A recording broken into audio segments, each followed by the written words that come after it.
Камчиним, сен матырайып, ырайым дегенде камайым деп айттың. Егерде сен камайым десең,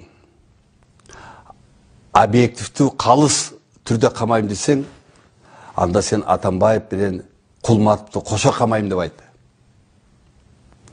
Мен матырайымқы болышқан жоқпын, менің позициямды білесің. Атамбаев менен менің 2010 жылғы телефондағы сөйлесуімді абдан сен оққансың, өзің айтқансың. Ошондуктан бұл коррупциялық система, бұл эларалык масштабтагы коррупция. А Матраев анын болгон бир солдаты. Анын атамандары Россиянын кең таласында ятат, кең элдик базарларында ятат. 7 жыл бою аны коргоп келген Атамбаев отурат. 10 жылдагы Атамбаев экөөсү сүйлөшкөнүбүздү дагы бир жолу көрүп кой. Мен Атамбаевга ошондо эскертип атам. Ал 17 жылга чейин отурду. Кулматов 2 жолу таможнянын директору болду. А Матраев болгону анын 4 орун басарынын бирөөсү. Эмне үчүн төрага жоопко тартылбайт бажынын? Эмне үчүн ошондогу президент ушул коррупцияга жооп бербейт? А бир төраганын бир 4 орун басары бирөө жоопко тартылат.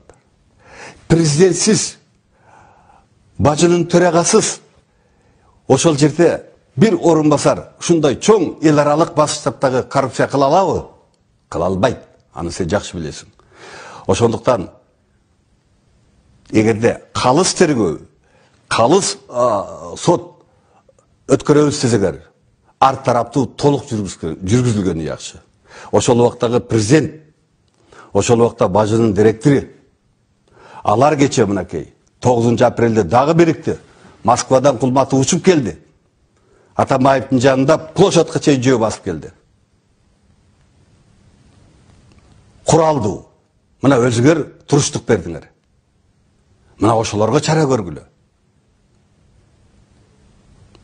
Мына ошолор дагы жоопко тартылсын. Бирок алдын ала кармалып, тергөө жүргүзүлүп анан камалыш керек. Мен Атамбаевга дагы Жээнбековго айткам. Ушуну үй камагына чыгарып койбойсуңар да убактылуу өкмөттө. Мындан 2 жыл мурда.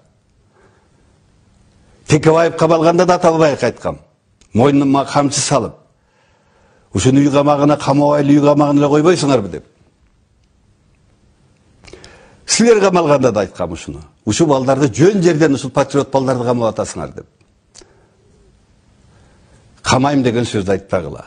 Кармайбыз, тергөө жүргүзөбүз, чара көрөбүз деп сүйлөгүлө.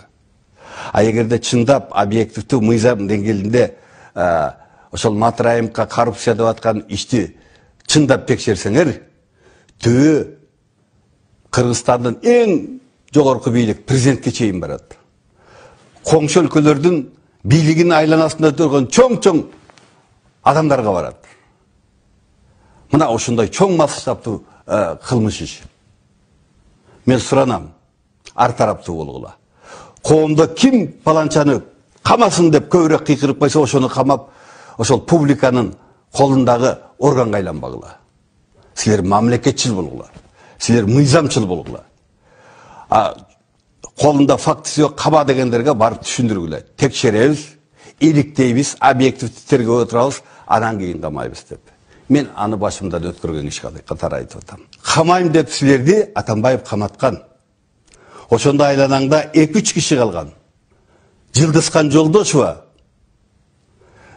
Шарабидин деген адвокат досум. Анан коомдук саясий ишмерлерде мен коргогон барып.